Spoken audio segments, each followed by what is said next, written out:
ગુજરાતમાં હાલમાં જે વાઇબ્રેટ સમિટ 2024 યોજાઈ રહી છે તેમાં આમ આદમી પાર્ટી સખત વિરોધ કરી રહી છે, જેમાં માનનીય મુખ્યમંત્રીશ્રીને મેં એક પત્ર લખી અને આ જે વાઇબ્રેટનો જે ખર્ચ જે છે થવાનો જે થઈ રહ્યો છે સંભવિત ખર્ચ એ ગુજરાતના પનોતા પુત્ર માનનીય નરેન્દ્રભાઈ મોદી આપણા દેશના વડાપ્રધાનના પગારમાંથી કાપવામાં આવે, સાથોસાથ આપણા જે મુખ્યમંત્રીશ્રી છે એના પગારમાંથી કાપવામાં આવે તેવી મેં માંગણી કરી છે ગુજરાતની જનતા વતી. કે ઘણા વર્ષથી એટલે કે 2013થી આ વાઇબ્રેટ સમિટનું ગુજરાતમાં આયોજન કરવામાં આવી રહ્યું છે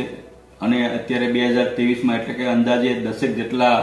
આ ગુજરાતમાં વાઇબ્રેટ સમિટ યોજવામાં આવ્યા, જેમાં હજારો એમઓયુ અલગ અલગ થયા છે અને આટલા બધા એમઓયુ થયા છતાં હજી સુધીમાં ગુજરાતની અંદર નથી બેરોજગારોને રોજગારી મળી, નથી ખેડૂતોની હાલત સુધરી, નથી મહિલાઓને પૂરતું એના જેને કહેવાય કે કોઈ રોજગારી મળી. એટલે કે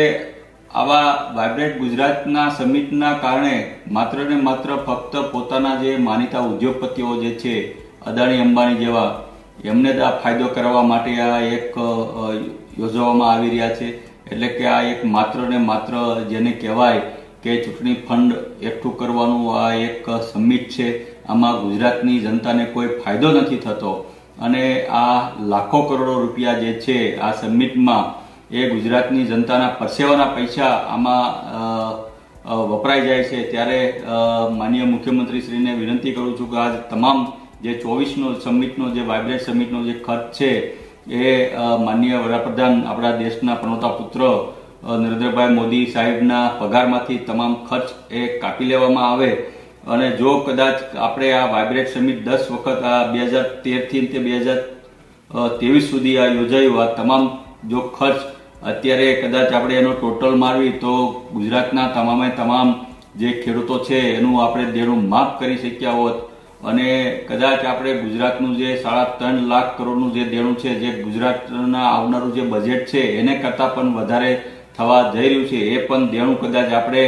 ભરી શક્યા હોત અને તમામ જે આપણા શિક્ષિત બેરોજગારો જે છે એને આપણે નોકરી પણ આપી શક્યા હોત. એટલો બધો ખર્ચ આ 10 વાઇબ્રેટમાં કરવામાં આવી રહ્યો છે. એટલે મારી વિનંતી છે આપણા ગુજરાતના મુખ્યમંત્રીશ્રીને કે આ જે વાઇબ્રેટનો જે તમામ જે ખર્ચ જે થવા જઈ રહ્યો છે એ તમામ ખર્ચ જે છે એ આપણા પનોતા પુત્ર નરેન્દ્રભાઈ મોદી સાહેબના પગારમાંથી અને તેમના સીએમ સાહેબના પગારમાંથી